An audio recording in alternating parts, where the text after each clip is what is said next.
March 4th, Saturday of the first week of Lent. What is the good life? How do we live it? Philosophers, at least as far back as Aristotle, have seen this as the true way to happiness. The scriptures agree. As today's psalm says, "Blessed are they whose way is blameless, who walk in the law of the Lord. Blessed are they who observe his decrees, who seek him with all their heart." The Old Testament equated the good life with the Ten Commandments, the statutes, commandments, and decrees given by God that define the covenant relationship between God and God's chosen people. These commandments defined how people should live to create a peaceful, just, and orderly society. They required honesty, reverence, fidelity, and respect for life and property. These were the virtues necessary for a good society in this world of ours. In today's gospel, Jesus goes beyond the Ten Commandments given to Moses. He is not just tightening them up, but rather offering a different kind of society and a different world. This world transcends the world we see around us in three important ways. First, in this new world, God is in charge, and God's anointed one, the Christ, reigns as king. That means that God is the ultimate judge, not us, and God's ways are not our ways. Second, God's way is a way of mercy and forgiveness, not judgment and punishment. Third, God's mercy is offered to all, indiscriminately.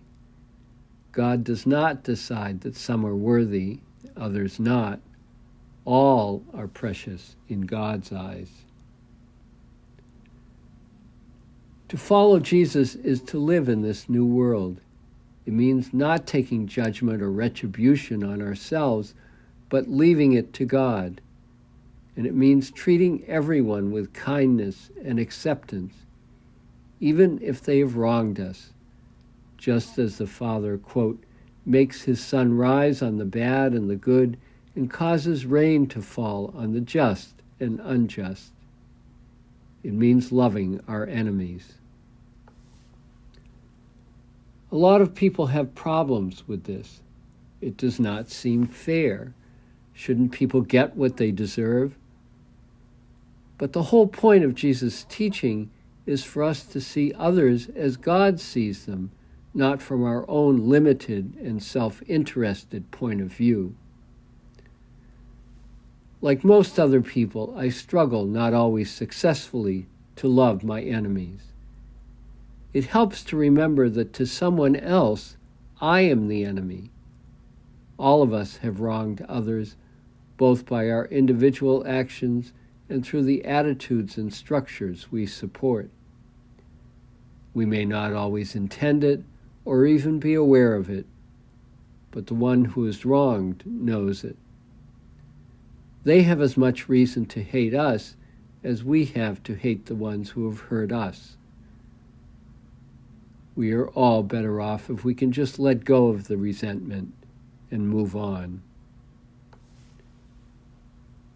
Before we label God's judgment unfair, we should also be aware of the unfairness of our own judgments.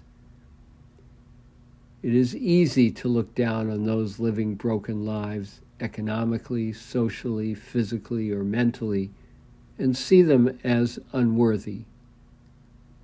But that is not what God sees. God sees the goodness in them that we often miss, especially in their struggles to make a life in a hostile world where they are denied the many advantages we have, and in the care they show for one another.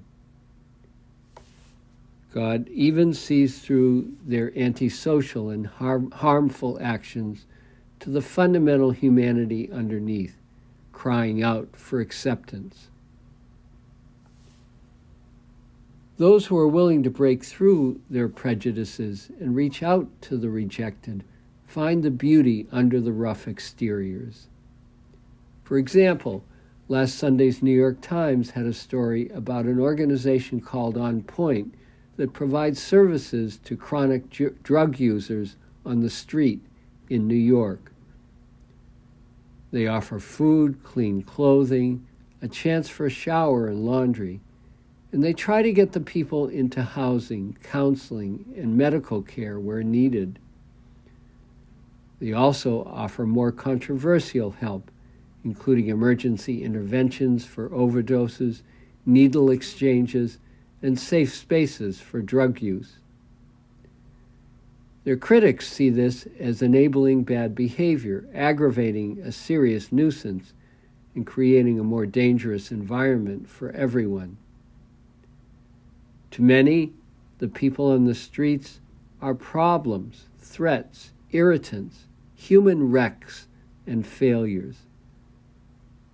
But for the people at On Point and others like them, the people they reach out to are human beings that need help.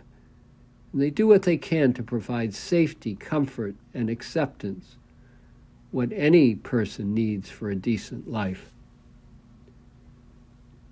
The hope is that if they can address the immediate needs of the people who are in trouble and can win their trust, they can help them deal with the deeper issues that drove them into the sad state they are in now.